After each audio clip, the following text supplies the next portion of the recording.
Hi. Ramapuram అనే విలేజ్లో ఒక పాల వ్యాపారి ఉండేవాడు. పాలకు సంబంధించిన ప్రొడక్ట్స్ తయారు చేసి అతని విలేజ్లోనే కాకుండా ఇతర విలేజెస్లో కూడా అమ్మేవాడు. అలా పక్క ఊర్లో ఉంటున్న ఒక కిరాణా షాపు యజమాని ఇతని దగ్గర మిల్క్ ప్రొడక్ట్స్ రెగ్యులర్గా కొనేవాడు.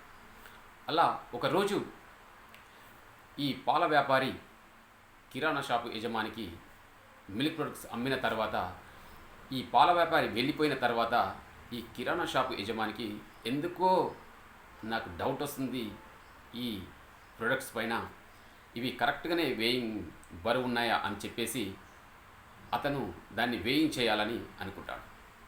సరిగ్గా తీసి ఆ నెయ్యి ప్యాకెట్ను తీసి అతని దగ్గర ఉన్న ఆ వేయింగ్ మిషన్ పైన పెట్టి చూస్తే 200 గ్రాముల నెయ్యి తక్కువ ఉంది. అప్పుడు ఆ కిరాణా షాపు యజమానికి చాలా కోపం వస్తుంది.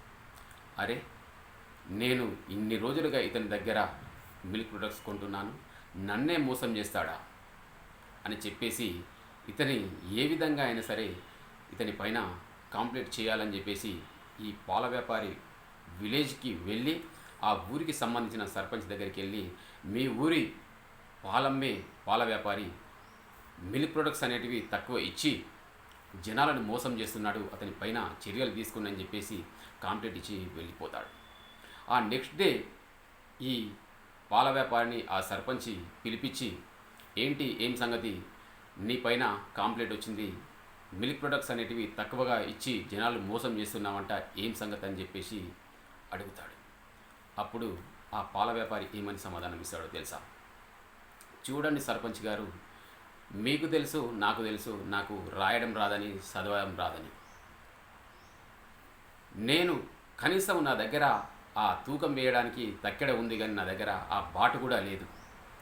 నేను ప్రతి నెల నా దగ్గర అతను ఏ విధంగా అయితే మిల్క్ ప్రొడక్ట్స్ కొంటాడో అతని దగ్గర నేను ఇంటికి సంబంధించిన కిరాణా సామాను కొంటాను. అందులోపల పప్పు, చింతపండు, ఉప్పు ఇవన్నీ కూడా కొంటాను. అతను నాకు ఏదైతే కందిపప్పు కేజీ ఇచ్చాడో దానికి సమాన తూకంగానే నేను అతనికి నెయ్యి అనేది ఇచ్చాను. అందులోపల నాది ఎలాంటి తప్పు లేదు, నన్ను క్షమించండి అని చెప్పేసి ఈ పాల వ్యాపారి ఆ సర్పంచ్కి చెప్తాడు. అప్పుడు ఆ సర్పంచ్కి అర్థమైన విషయం ఏంటంటే, ఇక్కడ ఇప్పుడు ఈ పాల వ్యాపారిది కాదు మిస్టేక్, ఆ కిరాణా షాపు యజమానిదే ఎక్కడో తేడా ఉందని అతనికి అర్థమవుతుంది. ఈ స్టోరీ నుంచి మనం ఏం అర్థం చేసుకోవచ్చు అంటే, మనం ఏదైతే ఇతరులకు ఇస్తామో అదే మనకు తిరిగి వస్తుంది అని మనం తెలుసుకోవచ్చు. మనము రెస్పెక్ట్ అనేది మనకు ఇవ్వాలనుకుంటాం, కానీ మనం మాత్రం ఇవ్వం. మనకు సక్సెస్ రావాలనుకుంటాం, కానీ సక్సెస్కి రావాల్సిన హార్డ్ వర్క్ అనేది మనం చెయ్యం. చూడండి మరి, మనకు కావాలనుకున్న దానికోసం మనం ఏమైనా ఇస్తున్నామా లేదా అనేది మీరే చెక్ చేసుకోండి. Thank you.